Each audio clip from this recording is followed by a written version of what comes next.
about, I don't know, 10 seconds.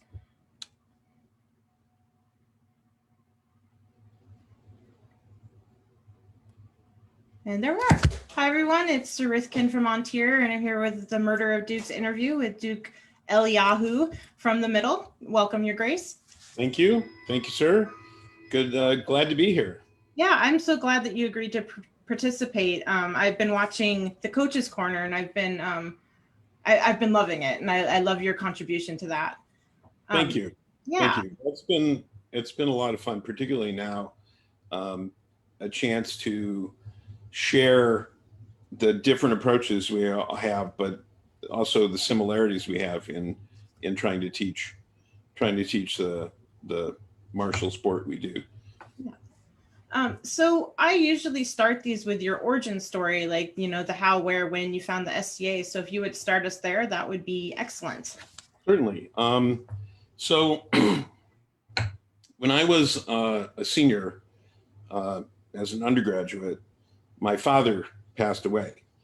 And so after graduation, I moved back home to stay with my mom, who was alone. My sister lived in the same city, but she had kids and was busy. And so I decided to move back there for a while, and was working and doing things. So I was looking for a teaching position. I was thought I was going to be a high school art teacher, but found some other things in related fields. And this was in South Bend, Indiana. And in downtown South Bend, there was a science fiction and fantasy bookstore called the Griffin. And I used to go there frequently and ended up talking with some people and being invited to participate in a weekly D&D game that was held in the back of the bookstore. And the organizer of the game we became friends. Occasionally, she'd have us all over to her house and game all weekend. She said, "Hey, you know, there's this thing called the SCA. You should really try it." And so I went to a coronation, and that was in 1978. And did not initially intend to fight because I was a competitive modern fencer at the time, and most of the SCA fighting seemed to lack a certain technique, finesse. Yes, yes. And I didn't really think it was for me. And then I thought, well, I might as well give it a try. And I really liked it. And it's kind of surprising because teaching in those days, you mentioned the Coach's Corner that we, several of us do for teaching purposes. Teaching fighting in those days consisted mostly of putting you in armor and hitting you until you figured out how not to get hit. And so a lot of my efforts at applying pedagogy and instructional methodology to teaching fighting has been because that was a counterproductive. It's amazing I stuck with it. It's amazing most people stuck with it, but I did, and I liked it. And oh, by the way, the person who said, "Hey, you'd like this thing called the SCA," that was Mercedes Lackey, Oh, a well-known author, fancy yes. author. And some of her, I still have some of her drafts of her mimeographed copies of drafts of her fanzine stories that bore some resemblance to some of the campaigns we gained. So that's my origin story in the SCA. I showed up at my first event with a complete persona story, including researching the history, the timeline, the backstory for a couple generations, and all that, because I thought that's what you had to do to start.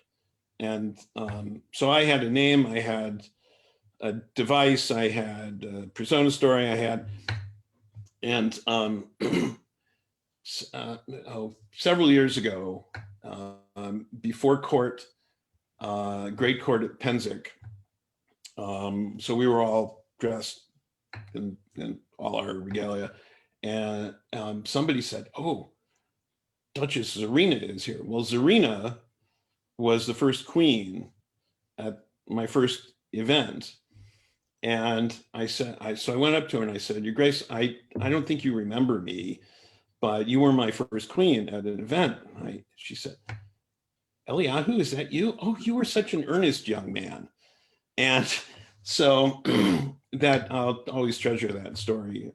She has since passed away, and she was a wonderful, gracious lady. So that's my origin story. So did you choose Eliahu, like I did. from the beginning? Yes, I did. Wow. So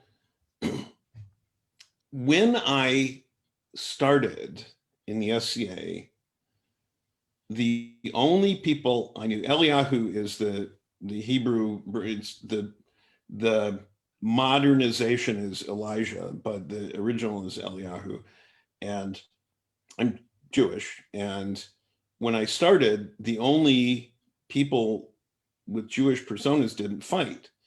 And everybody who fought who was Jewish in modern life had like crusader personas and things. And I thought, well, I didn't initially intend to fight, but I'm going to be who I am. So that I picked that name. And then it's been interesting because over the years, more than a handful of people have come up to me and said that I was the first Jew who fought that they knew of. And was profound to me to represent for other people in that way. Yeah, definitely. That's super interesting to me, because usually people go to their first event and they just have no idea of the backstory. And if they do, it's based on some sort of movie that was popular at the time. And then of course they change. And for you to have it all researched out and to stick with it is pretty unique. Yeah, I actually when Ariana and I married, and it's 23 years, 2 months, and 22 days ago, we got married. We wove our persona stories together. So it's been, neither one changed, but we added to them for how we knew each other. That's great. That's great. So how did you decide that you were going to try fighting? Well, wow. I was hanging around the SCA a lot. I was participating a lot. I think my third event was a Penzic. Of course, it was a lot smaller in those days. I watched the fighting. I started to see some people who were approaching it as an art, as a martial art. Duke Moonwolf, whose first coronation I went to, there were several other people, particularly at Penzic. I saw people with some, you could see how they were processing the fight. And that intrigued me, that interested me. And I thought, well, I'll give it a try. What the heck, And so I borrowed some stuff and tried it. And so then I proceeded to practice and get some training, and showed up at my authorization after training with all my own armor and a shield with my device on it and an armor stand. And I showed up at the event site, and I was the first person at the event. I was there before the custodian was there to open the doors, because it said, this is when it starts. So I always wanted to be there early. And so I was there, I was set up, I was ready to go and waiting for other people to come in. So that's why decided to try it. I think it's why I decided to stick with it is I think in some ways more interesting or more relevant to me. I was squired to Sir Galem, who has also since passed away, and he showed me that I could win by thinking, and he had me watch fights. He explained to me what I was seeing, and he could look at fighters and tell what they were going to do. And I still remember my first win in a tournament. I was going up against big fellow, kind of a barbarian persona. And Galem said, he's going to charge. At the lay-on, he's going to charge. Take 2 steps back, 1 step to your right, and then hook a shot under his shield. I said, yes, sir. So they said, lay on. He charged 2 steps back, 1 to the right, hooked a shot under his shield. He fell over. So, well, now it's interesting to me because it's not just, I've never been the strongest guy, the biggest guy, the fastest guy. I've always had to use the tools I have. And that's when I teach fighting students, I teach them an analytical process, which has to happen very quickly eventually, but that in the military, it's the OODA loop. I tell them it's observe, analyze, adapt, and act. So you observe what your opponent's doing, you test, find ways to gather information by testing, you analyze that information, you develop a plan, then you implement the plan. And so I stuck with it. And I've been fortunate to have some very good teachers over the years too. How did you hook up with your knight? He happened to move to South Bend where I was living at the time. And he was there, and we talked, and we found we had something in common, and there weren't that many knights around in those days, at least not where I was living. So what were you able to bring from your competitive fencing background into SCA fighting, if anything?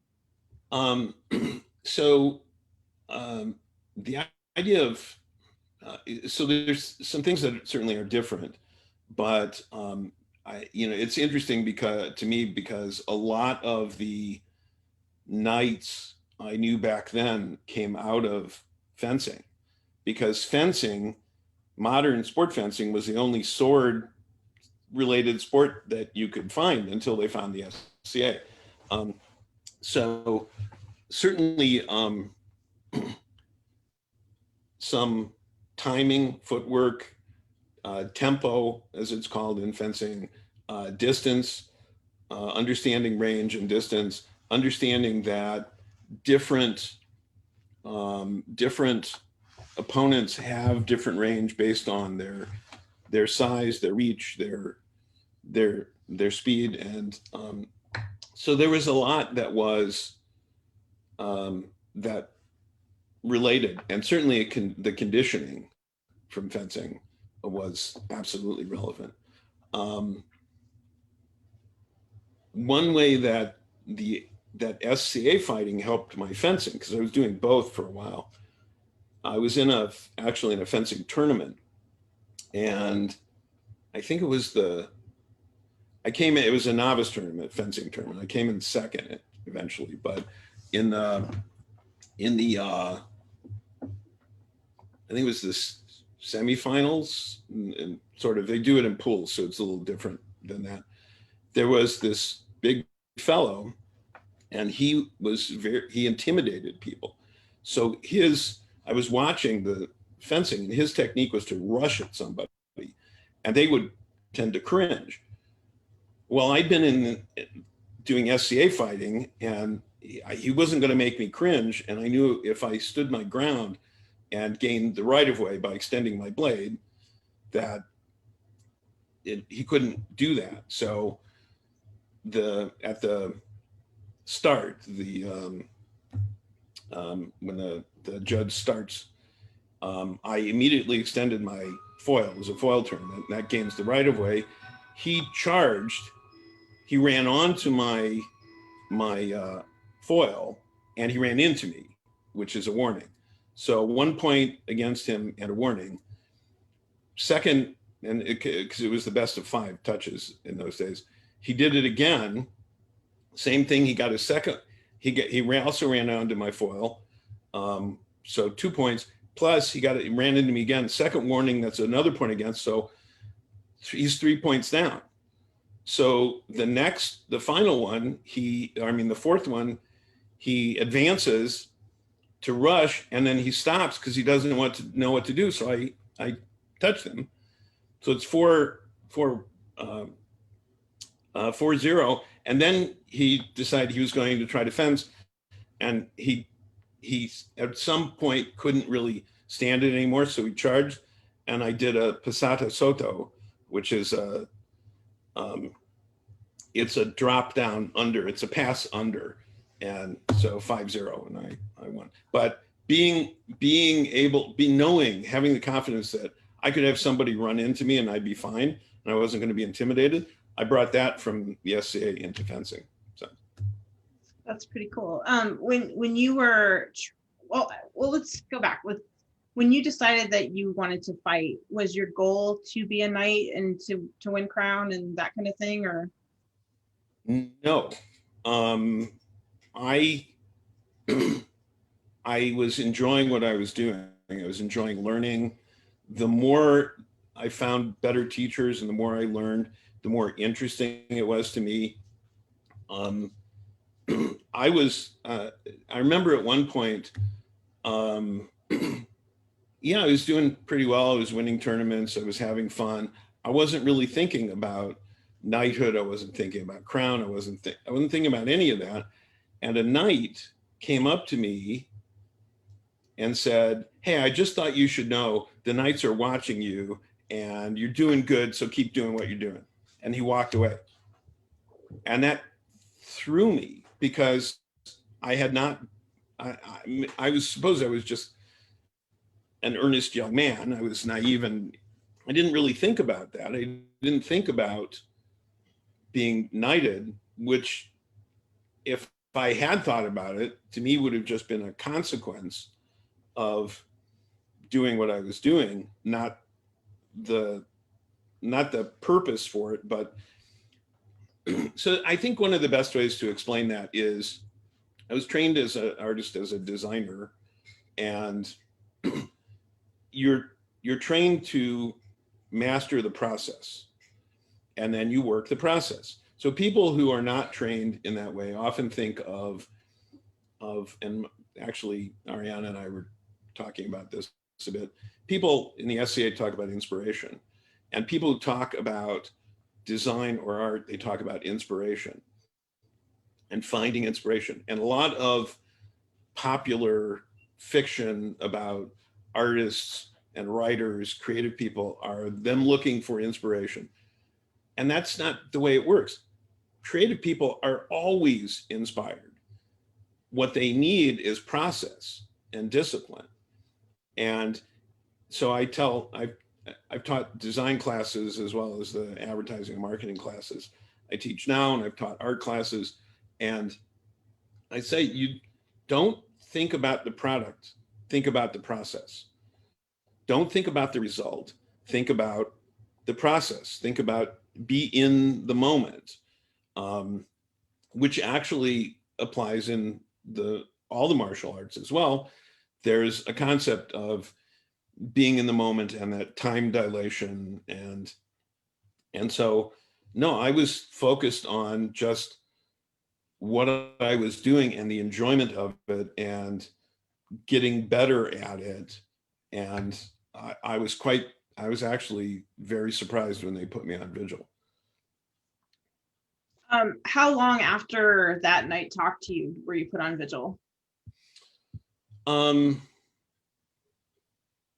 it was, uh, it was really, I think, just a few months, but I had to, um, he was kind of a jerk anyway, so it was easy to disregard. He was one of those, he had been around for a very, very long time. I don't want to mention his name. He'd been around for a very long time and never seemed to take things seriously, and was always making fun of things and mouthing off and being disrespectful. And people would say, "Oh, that's just him." I said, "Well, no, that's terrible. That sets an awful example. He's a knight, he's a royal peer. He should behave better. Why doesn't somebody do so?" So it was kind of easy to think about, yeah, just forget what he said. And I did, and I just kept doing what I was doing.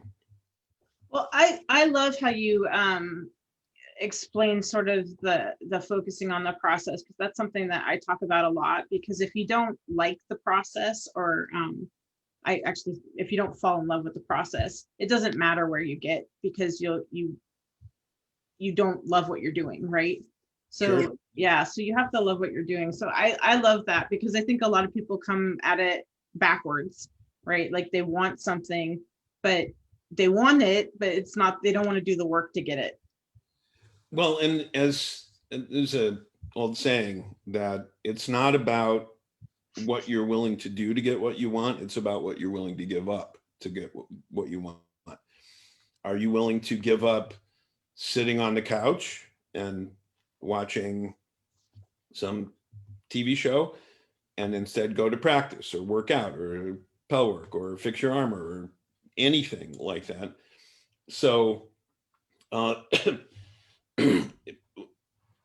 typically American society is very goal oriented, and people talk about being goal oriented, but they don't talk as much about process, being process oriented. And as one of my art professors said, if you don't focus on the end product, focus on the process, and the end product will result. Because every time somebody sat down to create a masterpiece, it was a mess. But if they just focused and were and worked the process, it was great. So how did you put together a process for yourself for fighting, since when you joined it wasn't really about teaching and a structure? Um, so I remember deciding that if I was going to be able to analyze my opponent's fight in a way that I could then take advantage of the opportunities I saw, I had to first stay alive long enough in the fight. I had to last long enough in the fight to have that time to do that analysis, because that was still that kind of analysis. I'm quicker at it now. I'm not Ron Valder quick, but then who is, yeah, here's looking at you, Ron Valder. But I think about things in a similar, he and I think about things in a similar way. He's just brilliant at it. But when I was starting out, I had to, how am I going to stay in the fight long enough to be able to analyze my opponent's weaknesses and take advantage of them? So there are two things that resulted from that. One was conditioning.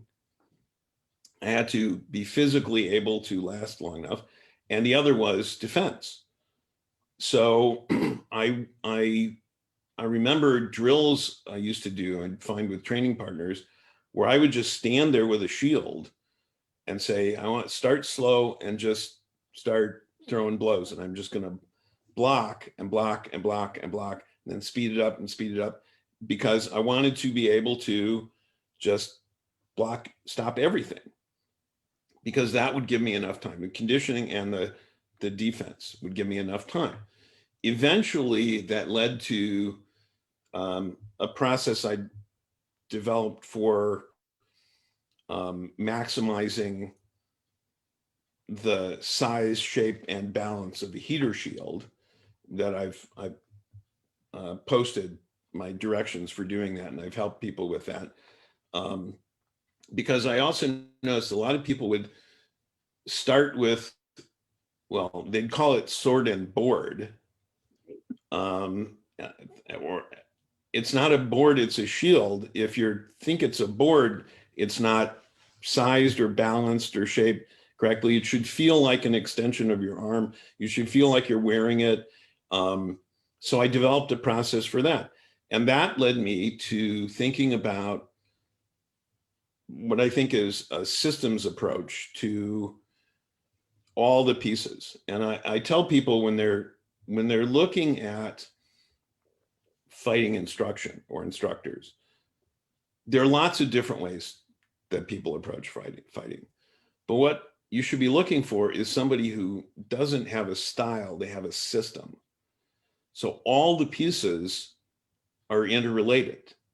The armor, your stance, your equipment, your sword, your shield, your weapon, your mental approach to it, it's all a system, and it all has to work together. If it doesn't work together, there's a deficiency in it somewhere. So that's how I got to that point. And that's the teaching it's the teaching I espouse, and all the teaching I do is think about all the pieces, and they should all integrate with each other.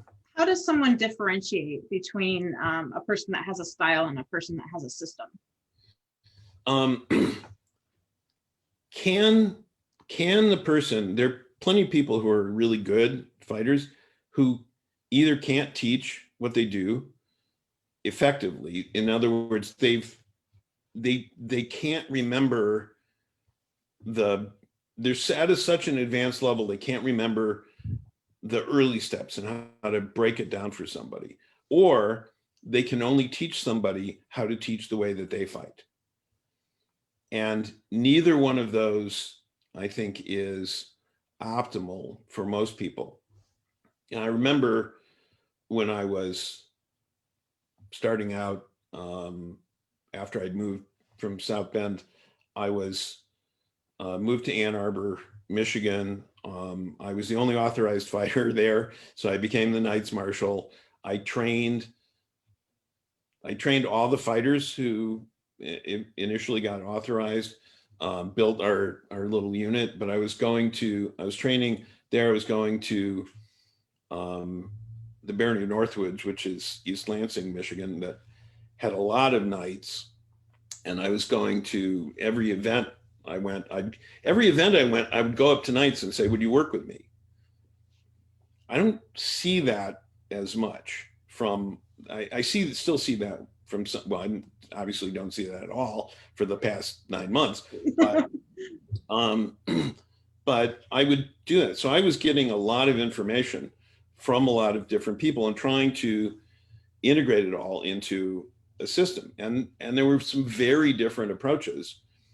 And I remember working with a knight up in the Barony of Northwoods, and he was 6.5 feet tall, 6'4", 6'5", something. After, above a certain height, I'm a little over 5'6", so above a certain height doesn't really matter.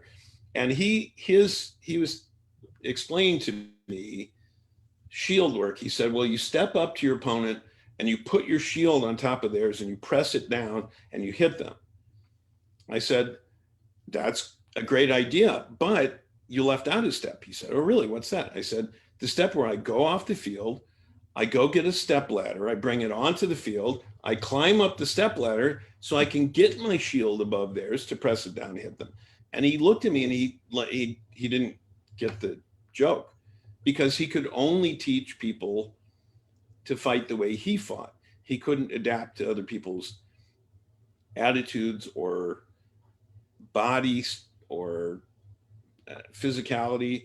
So, but that was a lesson for me as well, to teach people not how to do what I do, but to help them become the best at what they can do. And I was explaining to one student, athletic but slender young woman. I said, "You're trying to be a hammer. Don't be a hammer, be a whip. You have to, you can move, you're trying to pound in there like a tank and hammer somebody, and that's not your strength. You're trying to do something that's not your strength. You need to do something that plays to your strength." That's interesting. So how? Sorry for the chimes. I don't know if That's you can. okay. It's kind of nice. It's nice ambiance. Um, let's talk about your knighting. So it was a surprise. Yep. Did you get a vigil? I know it's pretty early, like maybe they didn't do vigils. Yes. So I was in a tournament, and I was fighting a count, I think, and we double killed, and I fell over, and I looked up, and there was the king and all the knights, and they said, "Rise and kneel." So I had to get up off the ground and then kneel, and they put me on vigil.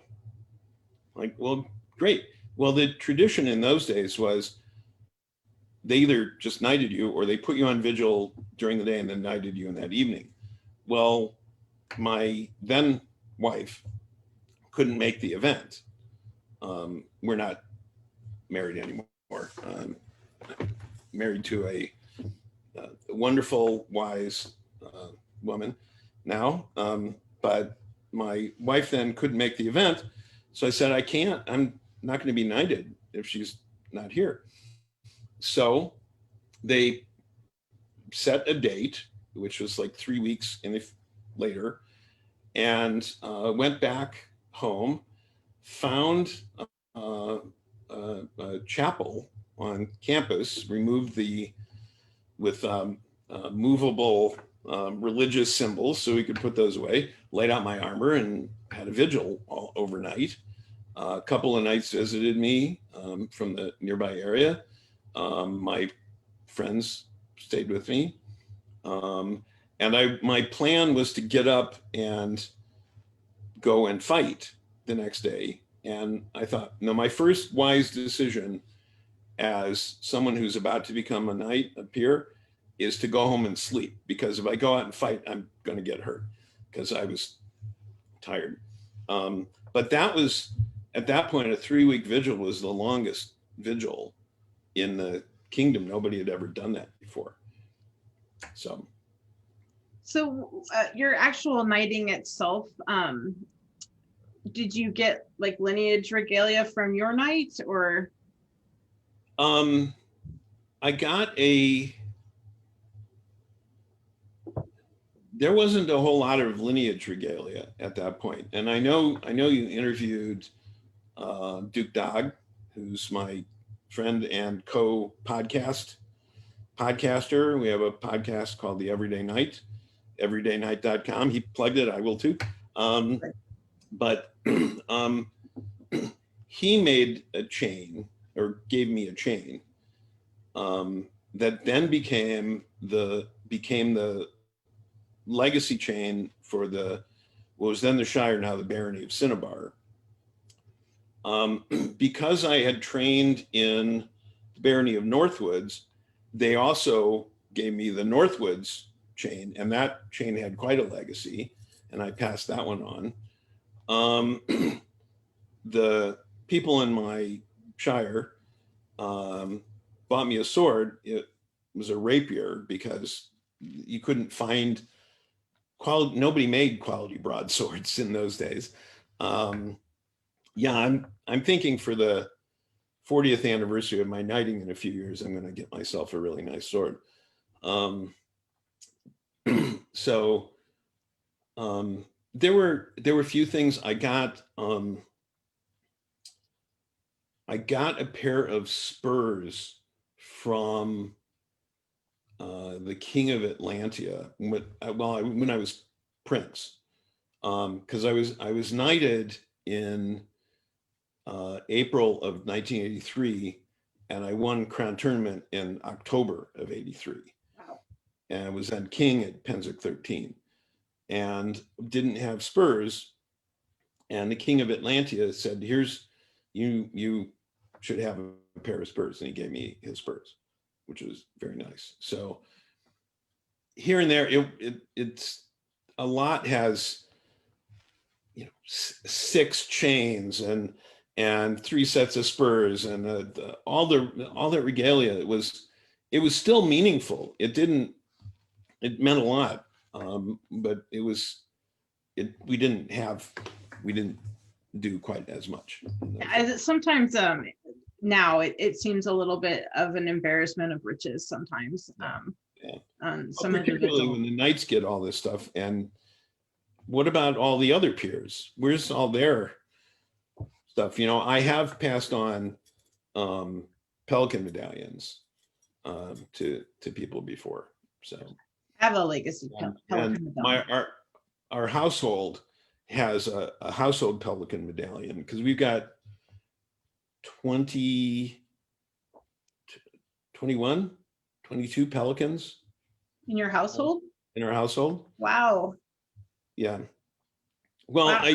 I decided early on that the kingdom and the society didn't need another martial household, another household army to contend with, but there was a lot of work to be done, and so it became more of a service household.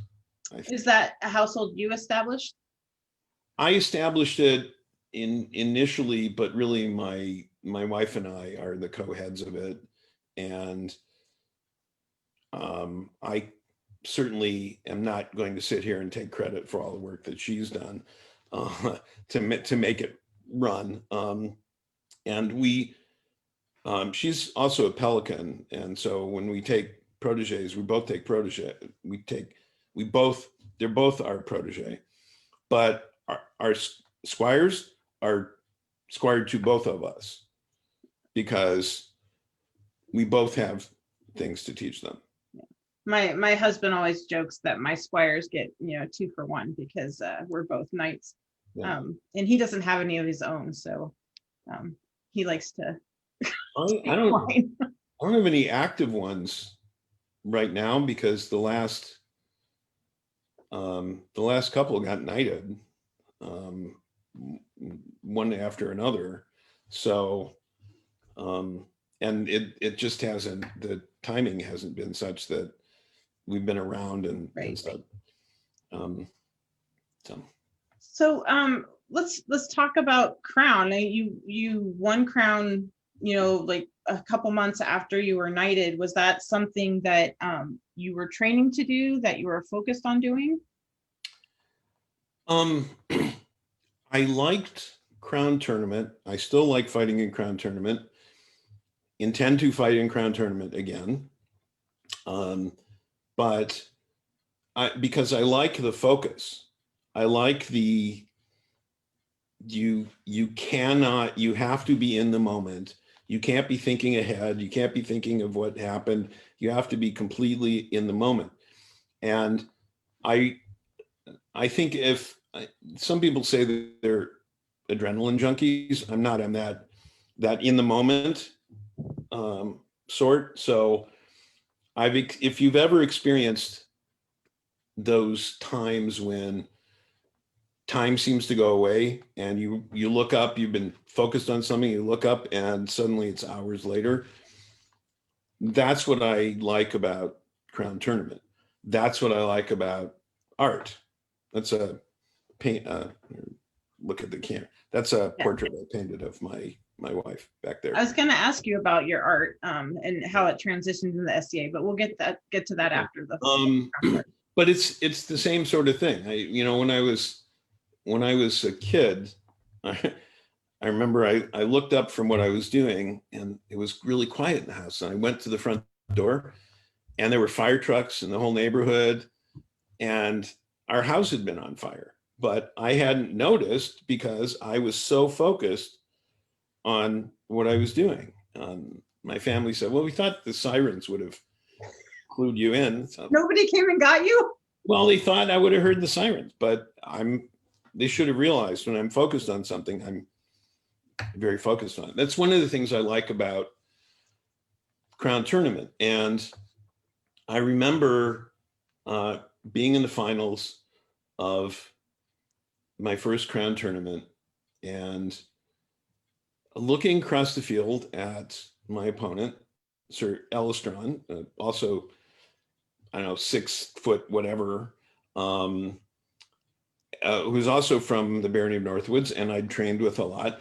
And he was like vibrating. And I wonder what's up with that. And they said, lay on. And we both threw a leg shot, and I hit him with a headshot, and he fell over. And then we switched to 2 sword for the next fight. He was vibrating again, same thing. Leg, head, boom, done. And I thought, I wonder why he was so, he realized he had been a knight long enough. He realized that if he won, he'd be king. And I was just, it's just another fight. And so winning crown was kind of it was the end result of the process, right, of that particular process. But I was not mentally prepared for it. I remember leaving the site and going off to shower and change. I came back in to the site, came through the doors, and there were dukes and duchesses and counts and countesses and peers, and they all turned and looked at me and they all bowed. And I blushed and covered my face with my hands because I was so embarrassed that all these people were bowing to me. I was not prepared for that because I wasn't thinking about it. right. I wasn't thinking about the result. It was different the second time. Well, yeah, I would imagine it would be different the second time because you've done it and you know what it's going to take. Well, and the second time I had an intention after the first time. So after the first time, I had no intention of doing it again, of fighting in crown again. Certainly not of winning crown again. And keep in mind, in those days, there was no mid-level fighting award. Being invited to crown tournament, because it was an invitational list, that was the mid-level fighting award. So, but the second time, so when I was put on vigil, at that time I was King's Champion, and the Queen was Iceland the Patient, and her husband Talamar had won crown for her again, and she was terminally ill, and we knew that, and their reign was going to be a Pensic reign. And I thought, how can I help them? And the way I could help them was to give them an heir who could help them, who had been crowned at Pensic, who knew what it was about, who knew the people who they could say, go take care of this, and I could take care of it.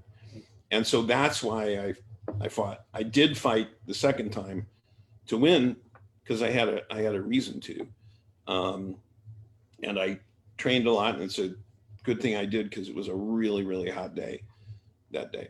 So, and I actually fought Dog in the finals. Actually, we fought. He had been more of a 2-sword fighter, and I'd been a sword and shield fighter. So we trained each other I trained him in sword and shield, and he trained me in 2-sword, and we fought 4 times that day, that crown tournament. He won the first 2, I won the last 2, and so I won the tournament. So that's pretty cool. So tell me about your first reign. Was it difficult? Is that why you didn't have an intention to win it again? Yes, it was difficult. Pensic had Pensic 13, very hot. So people had heat exhaustion. I had heat exhaustion. There was also what's become known as the Pensic plague. estimates vary from a third to a half of everybody there came down with this intestinal virus that had been already in the county when Pennsic started. So there were designated porta-johns just for sick people. And so Pennsic was kind of miserable. It did pull out a draw after the Mid-Realm losing for 3 years. And there's a long story about that Servetus's Squire John de Pelham wrote in a period style of chronicles, which is a great story about that he wrote. He interviewed me and then wrote this up, and it's terrific. But that was just the last thing.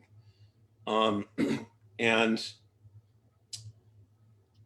because I wasn't just, as I said, I wasn't just fighting the East, I was fighting the Queen.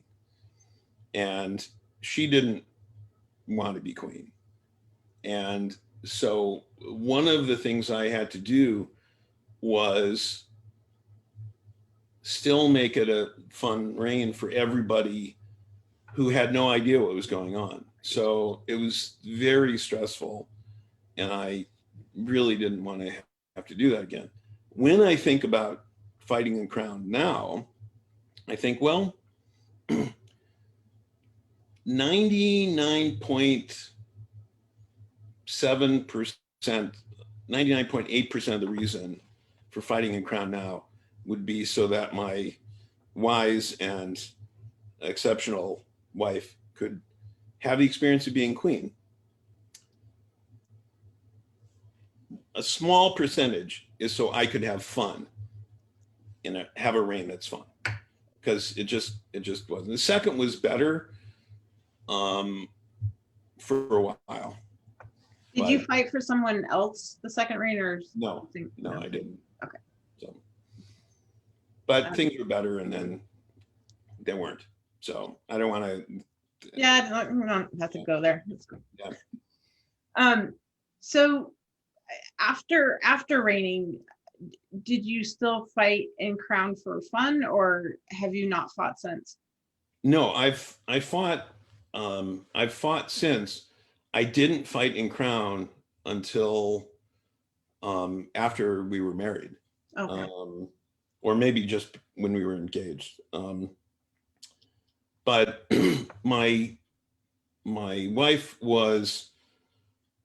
she was a local officer, then she was a regional officer, then she was the kingdom seneschal, then she was the society officer in charge of revocation and investigations of revocation and denials. Then she was on the board, then she was vice chair of the board, and then she was chairman of the board. So for like those years, I did fight after she'd been on the board for a certain amount of time for her. But we talked about it, and I said, look, I will train my heart out, and I will do follow my process and do everything I can to win crown if you want to be queen. She said, I would rather make my own mark as seneschal and wherever that. So I wasn't going to fight in crown tournament while she's seneschal. Actually, there's a kingdom law that, or used to be, I don't have to look at kingdom law again, that great officers can't fight or be fought for. So I'm not saying, don't get me wrong, I'm not putting it on her. I'm saying we talked about it, right, and we reached a mutual decision, and that's what it was. But yeah, I think I'd like to fight again. I haven't fought in crown in a while because, well, we moved for work. We moved to Meridies, then we moved to Athelmark, and then a few years ago we moved back to the Middle Kingdom. And since then, we've both been really busy with work. And now it's hard to imagine doing what we're both doing and having the time to actually reign. because we're both really busy. I wrote a book, which I knew that would be difficult, but it was harder than I knew it would be. Now I've got another one. I'm probably going to be starting soon, depending on how the negotiations with the publisher go. And I've got some painting commissions, and so but I want to do it again. And it's like, at this point, maybe I'll celebrate the 40th anniversary of my knighting by fighting in Crown. So that would be awesome. Yeah. So after you won the first one, did you have any trouble in the second one, since you knew what you're getting into, getting yourself back into a flow state during the tournament and not, did you have any mental issues at all? No. No? No, I've found it usually easy to put aside the distractions. I prepare all I can. I make sure everything is as I need it to be. I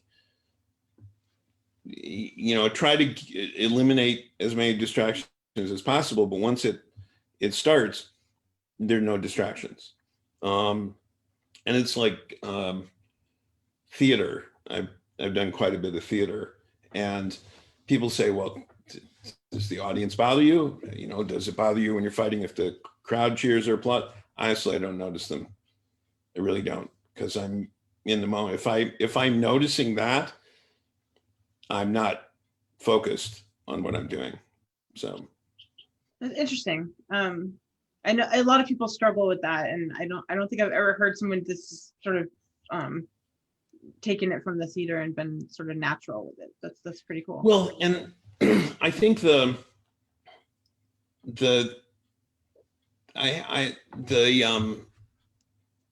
of the principles that I think has guided me is the idea that the more you know, the more you become able to know, and the more you do, the more you become able to do, if you actually connect the dots.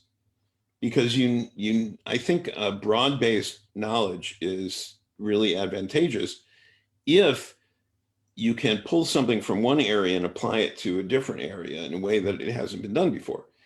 And so I talk about my experience in theater or fencing or art or music, or all of those things apply if you've learned how to apply them, if you paid attention, learned how to apply them to different areas. I remember I was meeting with a CEO of a company when I was still working at an advertising agency, because I was designing what they called speaker support. Most people think of as a PowerPoint, but it was more elaborate than that. It would have visuals that would support his annual speech. And so I was meeting with him, and I'm thinking, I've commanded the army of the Mid-Realm and allies, as I've negotiated for. No, this doesn't bother me. I'm not fazed by this. So, but then at the same point, when I was doing that as king, or doing that in some kind of command position in the SCA, I'm thinking, no, I've done this in the modern world. It's all the same, right? Right. It is. It is definitely. I've seen quite a bit of crossover with my job, because what you do, you're comfortable with, and it should cross over. So, can we talk about your Pelican a little bit? What is what's your service geek, I guess, is what I'm trying to get at. I'm sorry, what? What's your service geek? Like what? Oh, that, and there's a story. My wife says I have a story for everything. I like stories. There's a story. So, once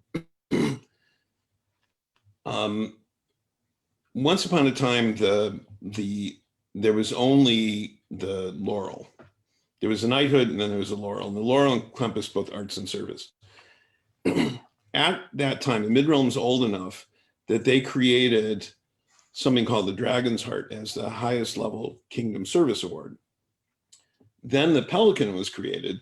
So the people who were around before I was decided, well, we already have a kingdom level service award. That must mean you're doing society level service, which is really interesting because I've since learned that there are kingdoms who will only give a Pelican for kingdom level service and not for society level service. So it's an interesting contrast. But the Pelicans that had been made had done what could be termed a masterwork. They'd started a thing, they built a thing, they saved a thing, it was a thing that they did. My Pelican was more a body of work. What problems did I solve? What problems did I prevent? How did I help? Where did I see things that could be improved and improve them? So, and I was on the board of directors, and the steward of because it was steward. There was no, this was before there was a president and a society seneschal. Steward was putting together notes for an away board meeting, one that was not in Milpitas. And she was getting notes for our bios. She said, so when did you get your Pelican? I said, I don't have a Pelican. And she looked at me and she said, and I was a knight and a duke at that point. She said, oh, that's right. The mid-realm doesn't give people Pelicans, because Pelicans were extremely rare. I didn't get my Pelican until after I had been on the board of directors for a couple of years, I think. But my service geek is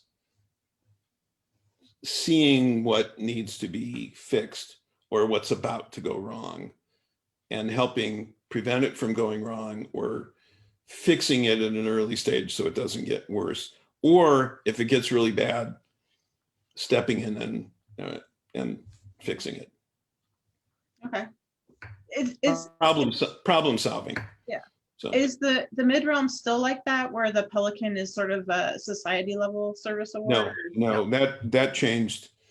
Well, I think me and Duke Talamar, who they were going to give us Pelicans at the same event, but he didn't show up, so I got mine first, or he got his first. I don't remember, but very much the same sort of thing. But then I was his prince. I learned a lot of that from him. I learned a lot about being a king and being a good person from him. He's a great man. All right. We've almost been going an hour, but I wanted to talk about your art a little bit, because that's what you went to school for, right? And yes. That portrait, I can't see the whole portrait, but I can see part of it, and it's very nice. Oh, there we go.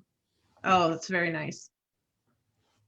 Have you transitioned some of your art to SCA art? I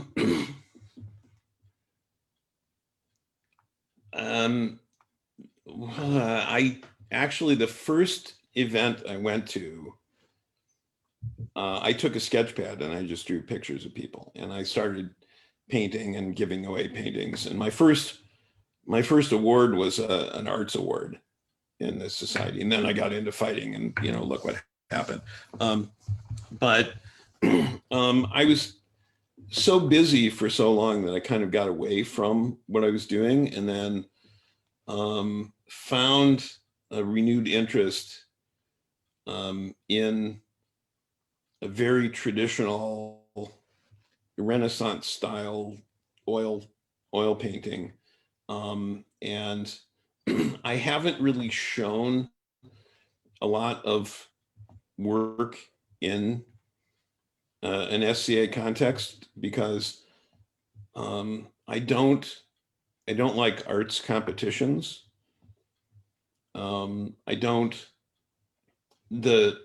uh, when was this? It had to be 15 years ago or more.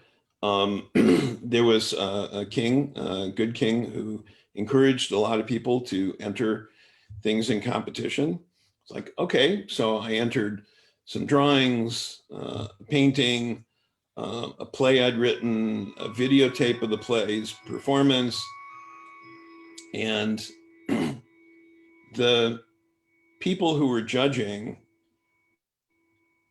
knew far less about what they were judging than about the subject than I did. The people watching the play didn't have the script. The people reading the script didn't have the documentation. It was just a mess. And I know things have gotten better since then, but there's enough competition. I don't want to treat art as a competition. So yeah, I'll show people things in the SCA that will be, I suppose, relevant in that context. But my focus on my art is what I intend it to be. Given that it's pretty traditional in a lot of ways, a lot of the subject matter would work in an SCA context, but I haven't really made a point of doing that. That Maybe makes sense. sometime. Yeah. Maybe sometime. I also, I'm doing it because I need to do it. I'm not doing it to be recognized for something. Just as in knighthood, that was a byproduct. That was a consequence of process. So I get that 100%. My sister is a Laurel, and she's constantly telling people why I don't want that and why I just want art to be my fun outlet. Because the other stuff, there's jobs parts of being a pelican and a knight. And I don't know, I get it, is what I'm trying to say.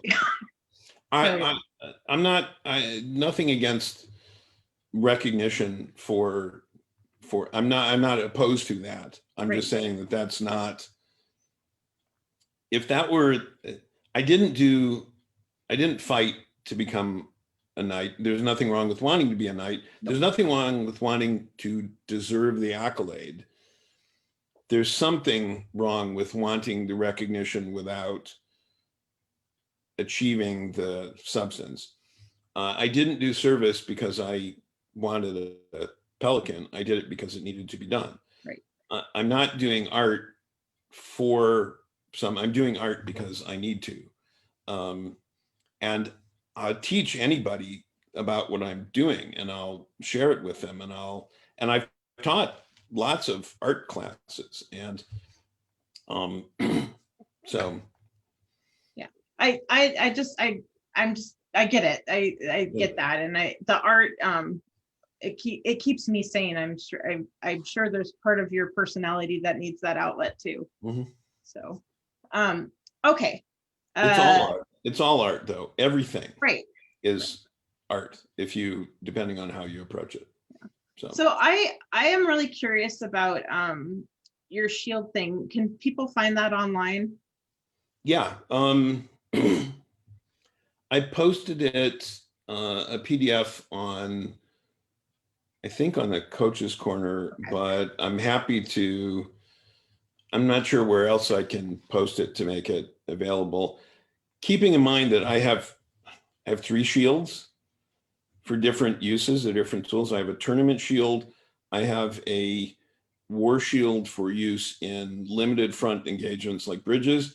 And I have a shield in between size that's intended for more open field melees that can become either a line engagement or unit to unit or individual combat at any given moment. And so requires a compromise between coverage and mobility and flexibility. So my instructions are specifically about a tournament shield. Okay. I think it's super cool that your mind went there and you figured it out. Like, that's just a very interesting thing to me. Oh, Well, thank you. Yeah.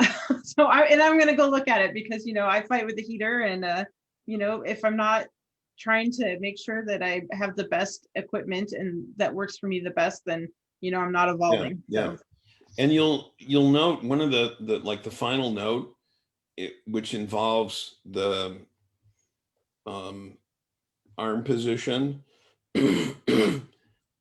depends on your footwork, on your stance. Because if you, to use two extremes, if you've got what some people call as A-frame or boxer stance, well, the boxers tend to be more linear, then it's a certain way. If you have a very linear stance, you position the shield the other way. The premise is you're presenting the longest edge to your opponent, because that creates the cone of defense. Yeah. So, which is another idea from fencing, and fencing, one of the other things, and I just thought about this, is minimalism, in that when you parry, you only have to parry enough to take the blade offline. You don't parry, if you parry too far, then you're at a disadvantage and somebody can disengage. And so I've applied that to SCA and have fought with what I think of as what's the least movement necessary to accomplish what I want to. So I was talking with some time ago with my friend Duke Stephen Beckingham, who and making an analogy between his styles, many, and mine, and saying, if we were playing poker, you're the guy who disguises his tells in a lot of chatter and talk. I'm the guy who disguises his tells by being blank and not having trying to have any tells at all. And it's a different approach. Neither one is more valid than the other, but the one I've chosen suits me. Yeah, that's an interesting way to put it. Okay, did you bring a rattan sword? I did. Okay, great.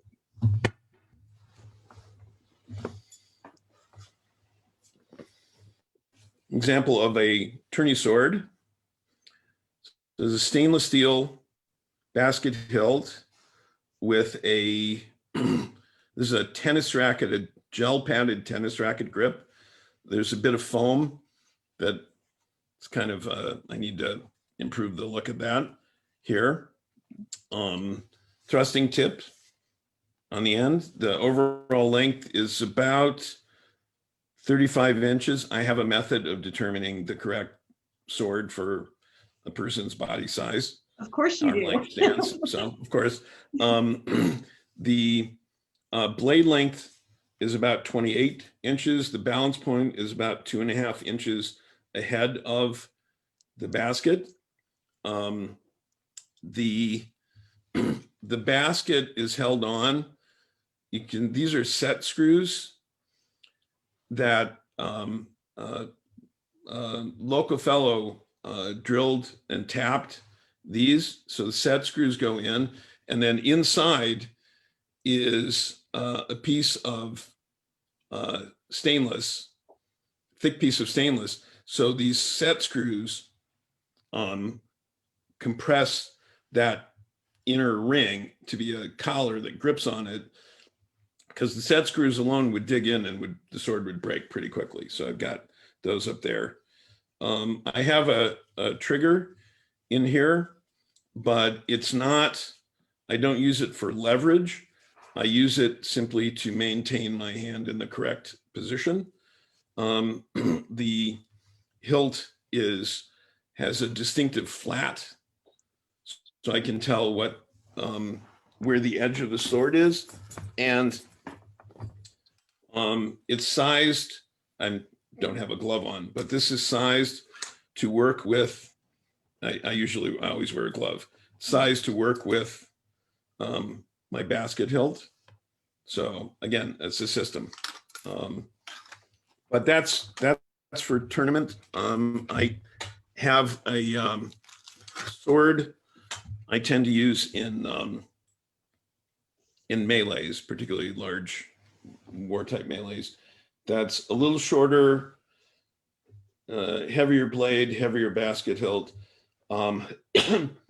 because, well, this gets into another theory of mine or premise that what we are doing is persuading the other person that they've been hit sufficiently. We're persuading them because it's up to them to decide.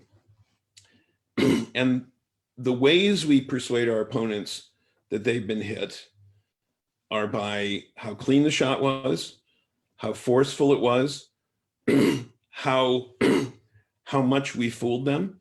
Did I misdirect them so much that I hit them in a way that they were completely turned around and couldn't block at all?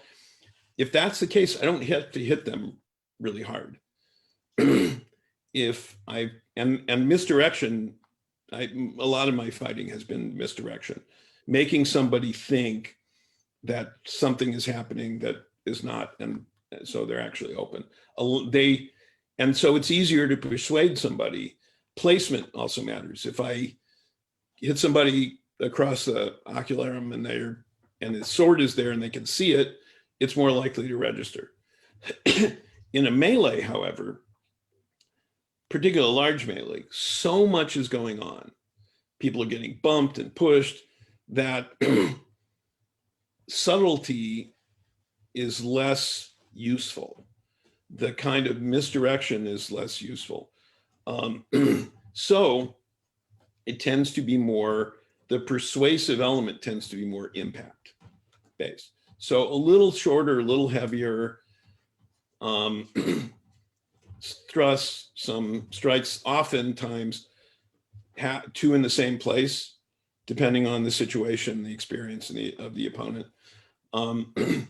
Depending on the situation, in something like a limited front engagement, if I'm using a shield there, it's a large shield, my job is not necessarily to go looking for the kill shot. It's to hold the line, move the line, keep the opponents from advancing, allow the spears to work, it's the role of a shield in that is different. And so there's less room for subtlety. So a little heavier, a little shorter sword is useful.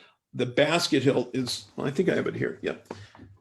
The basket hilt is also, you can see it's beefier because it takes a lot of impact from swords and poles and shields and people. So and this has a really beefy clamp here that clamps around the sword. Yeah, and the rattan is quite a bit thicker. It is quite a bit thicker. Yeah. So, but I'm also not doing, I'm not doing anything complicated with it either. So. Cool. All right. Well, let's do the final 10. Okay. What event? I have so much else to talk about. Oh, what do you want to talk about? Oh no, that's okay. Okay. What event would you like to go to that you have never been to before? Double Wars in Sweden, I hear, is really cool. Sport of Kings up your way, I hear, is really, really good, really cool. It is.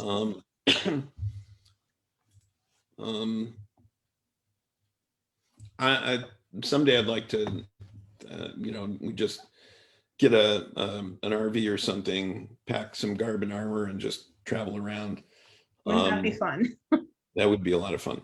Yeah. If you could fight anyone in the world, who would it be? I don't think I've ever fought Uther, and I would really like to.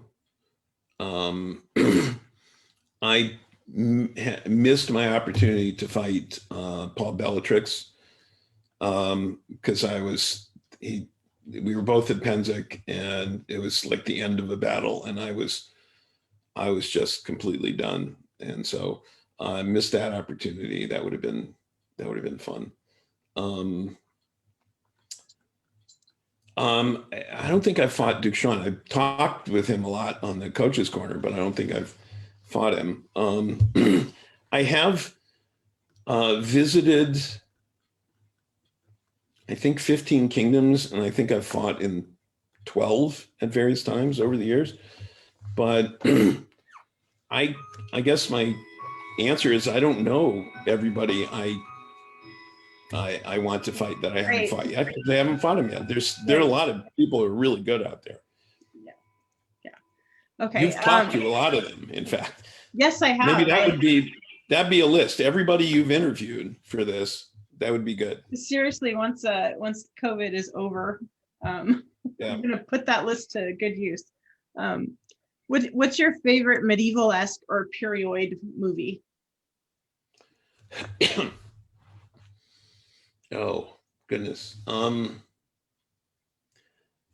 Well, my favorite movie of all time is the 1940 Mark of Zorro with Tyrone Power and Basil Rathbone, directed by Ruben Mamoulian, starring also Linda Darnell, because Basil Rathbone and Tyrone Power were two of the best fencers in Hollywood, and they had a great fight choreographer, and the final fight between them was absolutely fantastic.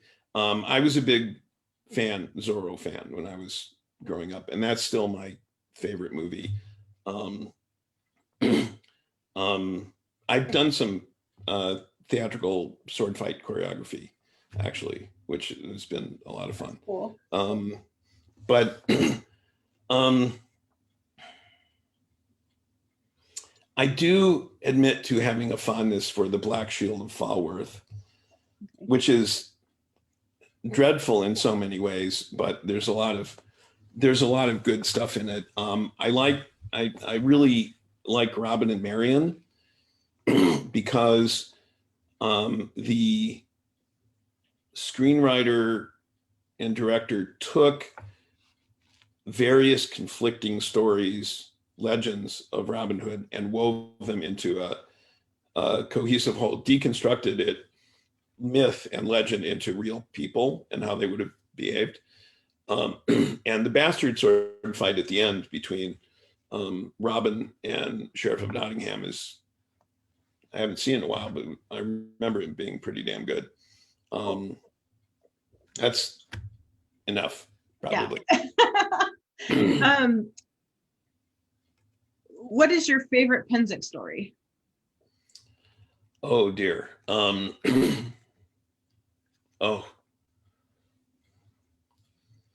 Well, I'll have to share with you the chronicle style of story of Pennsic 13, because it was pretty involved and remarkable. So that's a whole story of how it ended up.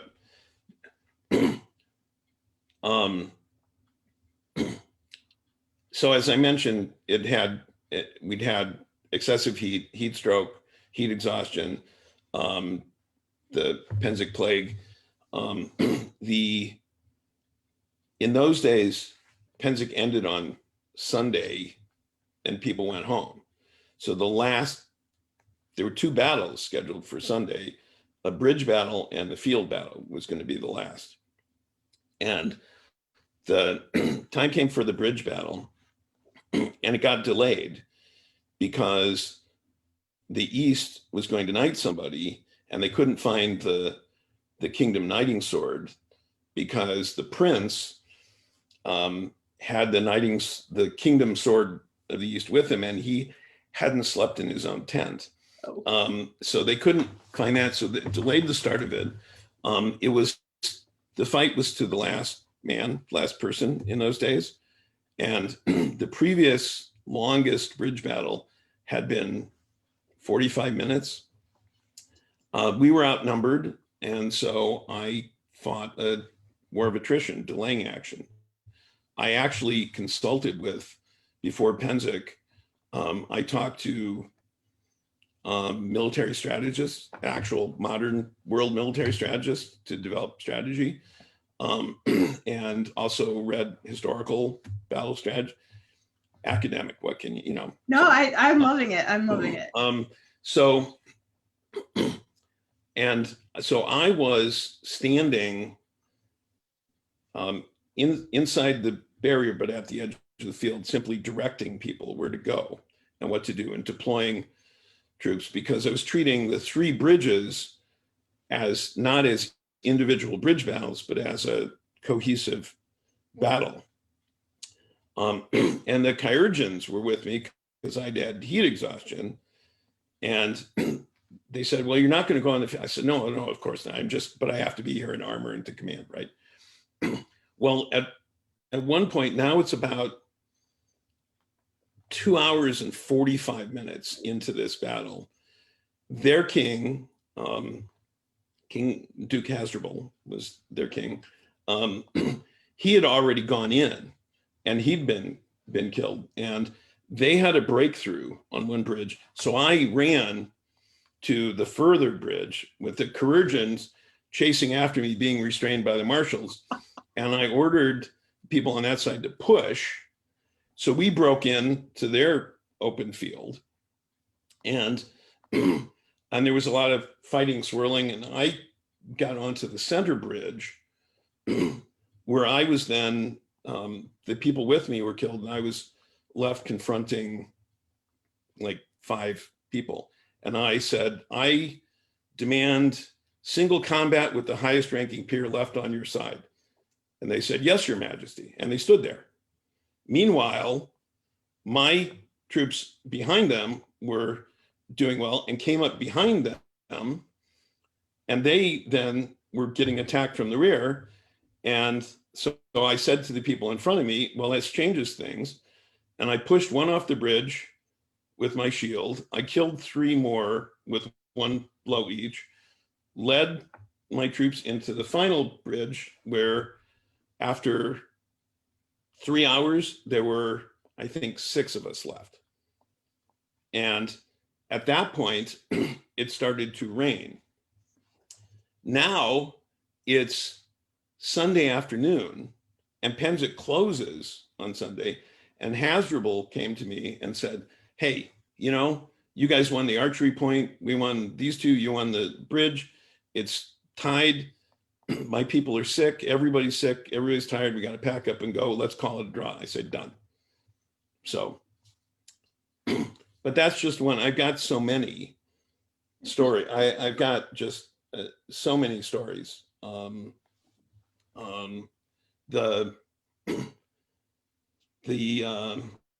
I was Prince at Penzik, I was walking back to my camp from a late night meeting, and this knight who I didn't know was staggering down the road, and he saw me and he came up to me and said, you got to help me. You got to help me. Said, of course, Sir Knight, what can I do? He said, and he explained that he had come here from a distant kingdom, accepting hospitality to fight with one side.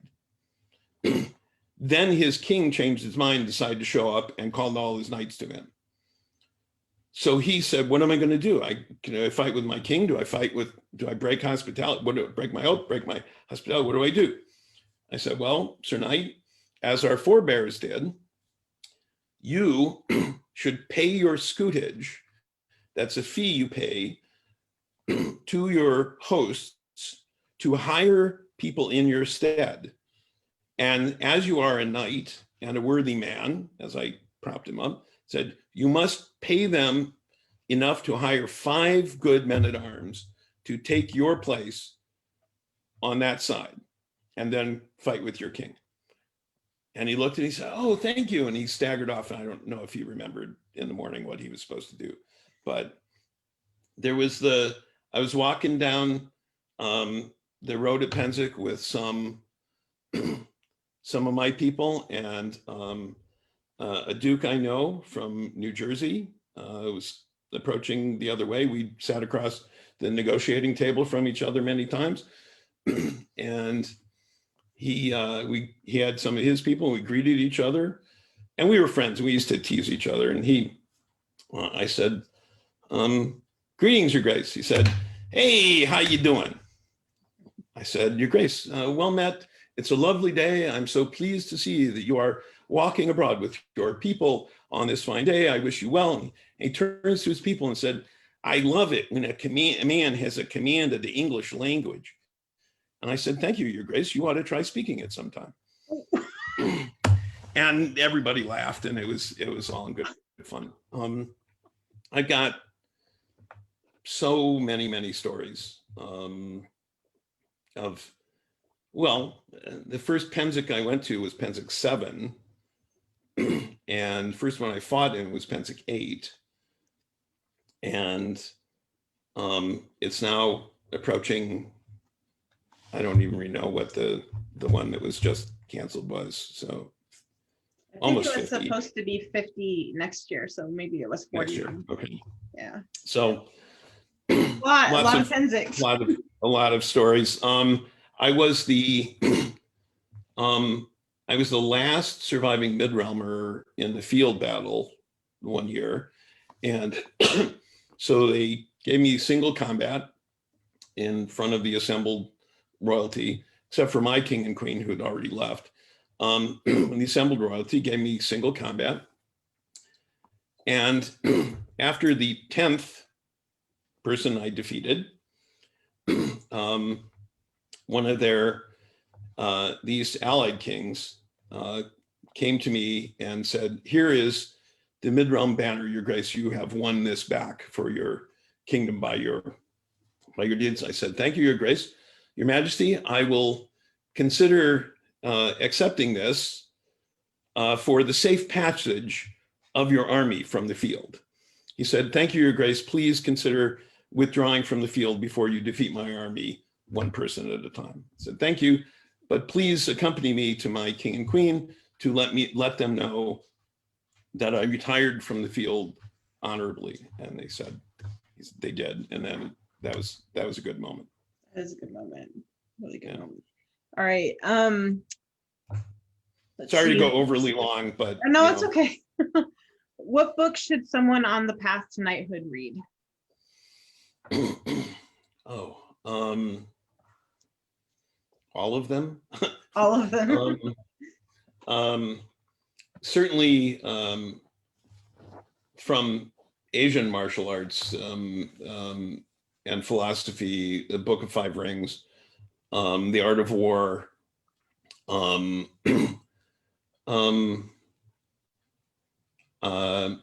Book of the Courtier, the Canterbury Tales, the Decameron,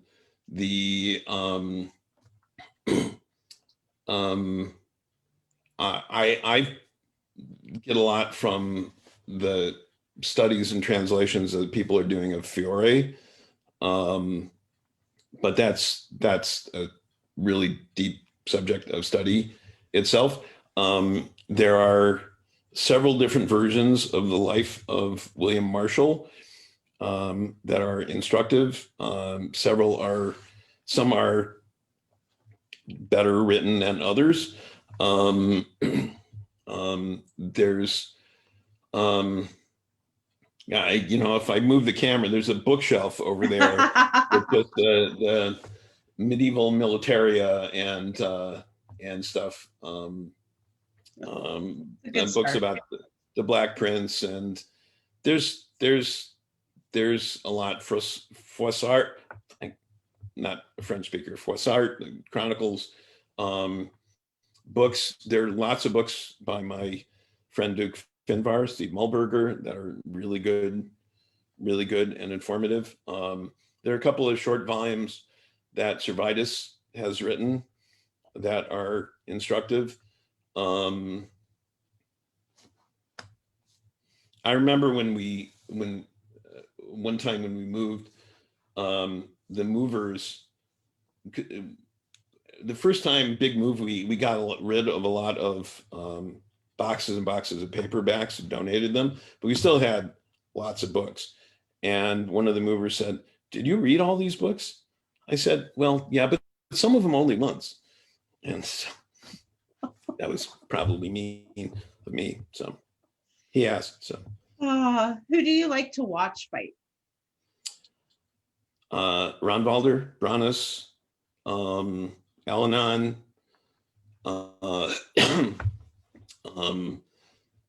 Duke Stephen Beckenham,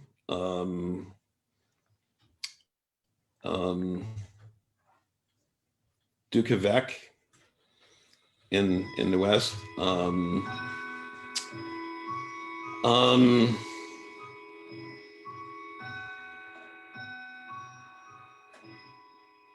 Honestly, I get a lot out of every fight I watch. So I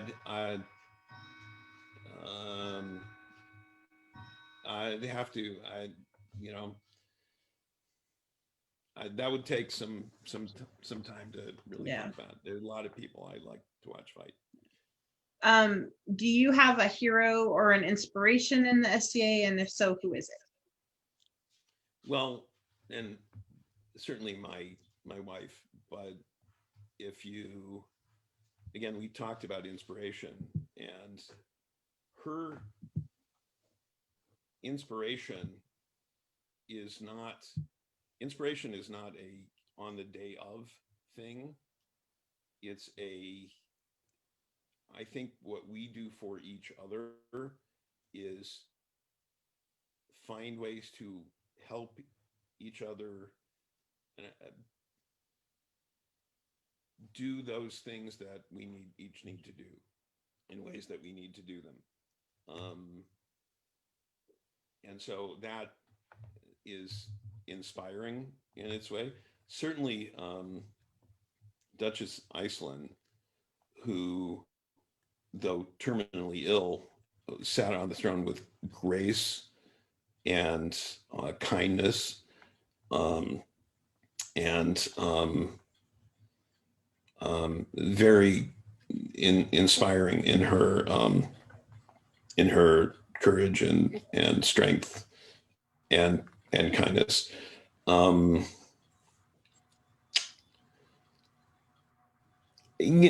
I've often said that every person who's ever lived has a story. And if we get to know those stories, each of those can be instructive, sometimes for ill, but often for good. So the more I know people, the more I find we don't know everybody's struggles. We don't know everybody's challenges. And so, there's so many people who are inspiring in that way if we pay attention. It's not the people who win the big tournaments that are, for me, the most inspiring. It's the people who have the fortitude to do what they do every day and do it well and do it with kindness and courtesy. That I find inspiring. If you could change one thing about the SCA, what would it be? That's a really interesting question, because, and there are kind of two parts to that. If we were redesigning it from the beginning, what would we change? And given as it is now, what would we change? And we're not going to go back and restart it. So things like how titles are used and how the crown is decided and stuff is not likely to be changed anytime soon. Going forward, though, I think one of the biggest challenges we have is that when people misbehave and are sanctioned for it, people don't know why. And having been on the board, and my wife was on the board too, and both understanding the legal constraints on informing people widely why why a person has been sanctioned. I understand that, but I think it also is problematic because justice must be seen to be done. And I know in the absence of that, some people who've been sanctioned but are still participating have told their own version of things that is not, they're putting themselves in a good light, but it's not correct. And so that can create further problems. So I would address that. I would also, I think that the question of equity is what, you ask me what should change. I don't have a solution though for the situation that the balance of perceived power goes with the people who can win the tournaments. And they are not the ones who always have the management skills needed. And there have been efforts by royalty in the past to decide who the board is, who sits on the board, or decide other things, or to change things about corpora. And I'm thinking, I've obviously sat on the throne, but I've also been on the board, and I've also spent a lot of time before academia working in corporate America. And I know something about management and those decisions, and I know that that's how that balance of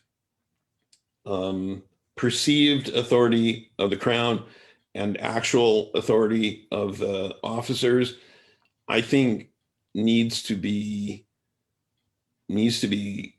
understood across the society, not just kingdom by kingdom, because different kingdoms have different traditions from what you might say is a constitutional monarchy to an absolute monarchy. And and there are problems that result from that. I think that this also ties into another problem, in that the corporate governance of a society as a volunteer organization has a problem with consistency in the board, and because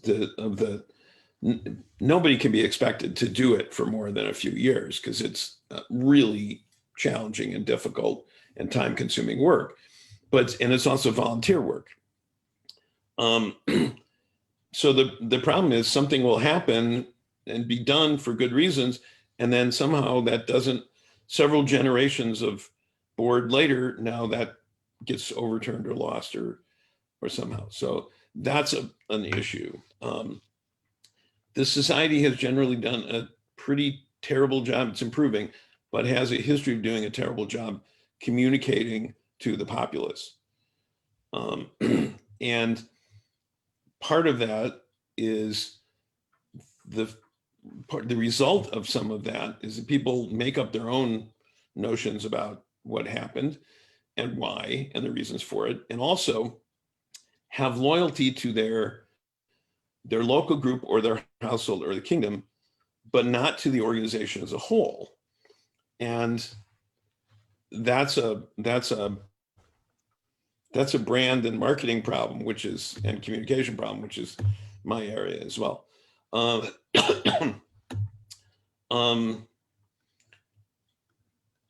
Certainly there are some missing stairs. You're familiar with the term, that people who say, hey, watch out for that guy. It's usually a guy. Don't let new people near him, especially don't let new women members near him. No, that has to be, I think, taking a customer service approach from the organization, saying, no, that person is a problem. That's not good for the organization. It's not good for the membership. Every branch, shire, barony, kingdom, every branch in the society has had, and certainly locally, one person who was problematic, and they just couldn't, there was no mechanism to say, look, you gotta move on. This is, Right. So have I outlined enough things? Yes. I haven't given the solutions for them, No. because I don't claim to have the solutions for everything, but those are a variety of some of the issues. If the solutions were easy, we wouldn't still be stuck with Right. problems over decades. Yeah. And I think one final thing is that we often, when we talk about the SCA, we talk about it as a true meritocracy, that people are recognized for what they do. And I've seen how that has fallen apart, and deserving people have gone unrecognized for a long time. And that's something that I would like to see addressed as well. I agree. Okay, last question. What Yes. do you think is the most important trait for a successful fighter? Perseverance, I think. So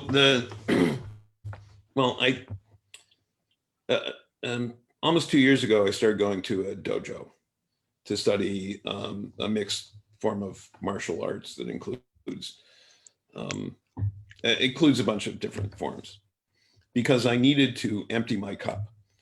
My cup was pretty full. I needed to empty my cup. I needed to do something that engaged my mind and my body in a new way that was necessary for me to do that. Despite the couple of broken toes, it's been worth it. But there are several principles that they teach, and the first one is patience, because you have to be patient, and you have to work the process. Perseverance, you have to stick with it. You have to practice hard, not like so many SCA practices. Somebody spars for 5 minutes and then talks for 20 minutes. You have to practice hard. You have to practice the way you intend to fight.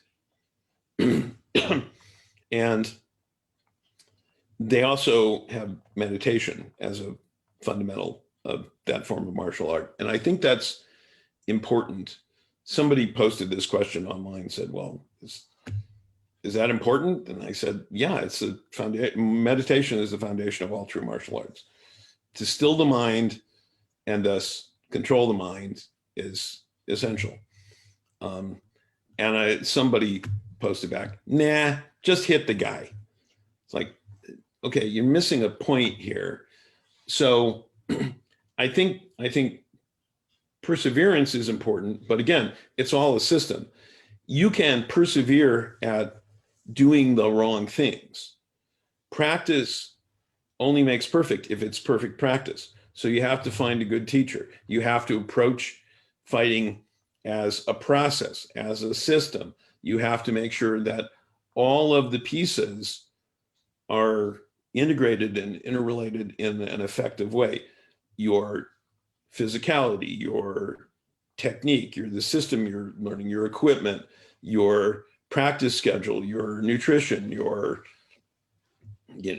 sleep habits, somebody, I was interviewed for a podcast several years ago, and somebody called the Pain Bank. I don't think they're doing it anymore, but that was Kith. This was Kith, yeah. And this was just after a Candlemass tournament, which is a really great event for fighters. If you're not a fighter, it's not very interesting, but tons and tons of fighting. And I was doing really well, and then just crashed.